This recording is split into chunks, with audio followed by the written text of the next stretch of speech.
Hey everyone, so today's video is going to be a comparison dupe video of the Beautyblender sponge and the e.l.f. Precision Sponge Trio. So let's go ahead and get started.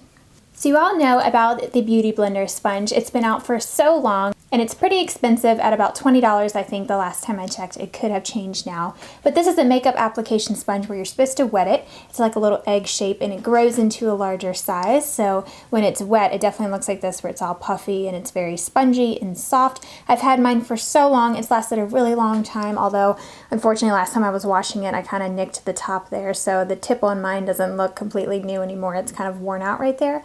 And it is a little bit stained. I just washed mine with a bar soap, so they do have an individual bar soap that you can buy specifically to clean these. But recently, e.l.f. Cosmetics, which is known for their very affordable but also high quality products, they recently came out with a sponge trio. They also have an individual sponge that you can buy that I believe is only like $5. It's shaped a little bit different, but these are all white and it comes in a set of 3. This is a Precision Sponge Trio and you get a large one and then you get a medium sized one and a little teeny baby one. They recently started making other sizes of the Beautyblender sponges. Now they have a really tiny one that you can use for like under your eyes.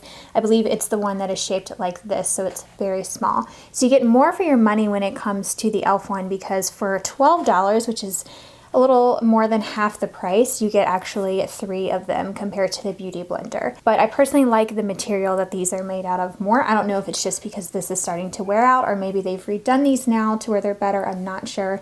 But these just have a better feel to them. They're very, very soft and they just have a really, really nice, soft, like spongy texture, and it feels really good on your skin. So in the side-by-side application, I did the e.l.f., which is the white sponge. I did that on my left side of my face, or your right for the screen. And then on the right side, I actually used the Beautyblender. So I used just my regular foundations. I applied my primer first, and then I actually mixed 2 foundations to get the perfect shade for me. So I really like using sponges with this foundation too because it's pretty matte, so it gives me a really nice dewy finish. You want to make sure you wet it first and then squeeze out the excess water in a towel. And then I just apply the foundation first to my hand and then I dip the Beautyblender in it, or the beauty sponge into it, and I sponge it all over my face. They both feel almost identical on my face. The e.l.f. one is a little bit softer and it's more comfortable on my face. It's a little bit larger too in size, in my opinion. I don't know if it's just because mine is getting older or what, but this one definitely enlarged to an even bigger size. In comparison to my hand, you can see it definitely is pretty big in comparison to this one to my hand. So I feel like I got more surface area coverage with the e.l.f. sponge compared to the Beautyblender. Now for the other side of my face, using the Beautyblender sponge, you can see I'm just stamping this all over. This one is not as soft in texture, so it does feel a little bit different to me, but still very similar. I feel like I got the same amount of coverage on each side, and that's one of the things with using these sponges is they absorb some products, so you do lose a little bit of coverage in my opinion compared to using a brush. Nonetheless, I feel like once I was finished that both sides look like they have the exact same amount of coverage and I didn't really see a difference. Now for concealer application, I wanted to show you guys just the difference. I typically like using these sponges dry when it comes to concealer because I get a little bit more coverage and it doesn't absorb as much product, I feel like. It just depends on the type of concealer that you're using. With this particular concealer, I like using it dry. So for my left eye, I actually used the e.l.f. one and I used the medium sized one because it's a little bit smaller, so I'm able to get closer underneath my eye instead of the very large one. I just dipped it into my MAC Pro Longwear concealer and then I applied it all underneath my eye.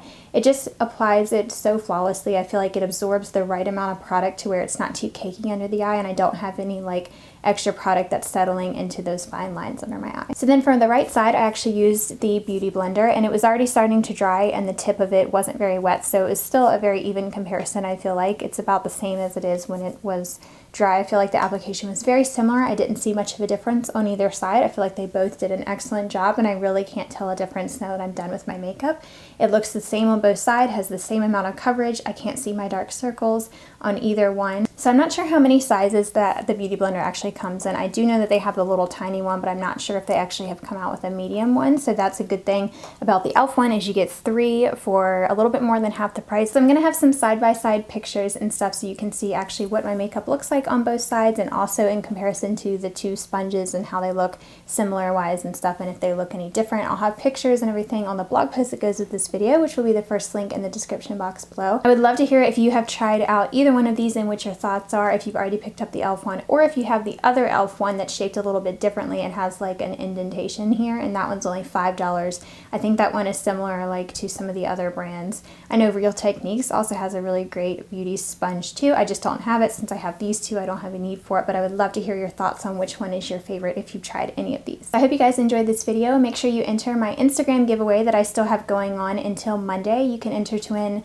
one of 2 Becca Cosmetics and Jaclyn Hill champagne splits. I also still have the giveaway going on where you can win a CoverGirl So Lashy mascara from my previous first impression review, and I'll have that video down below too if you want to enter to win that. So thank you guys so much for watching. Please subscribe to my channel if you haven't already, and I'll talk to you in my next video. Bye everyone.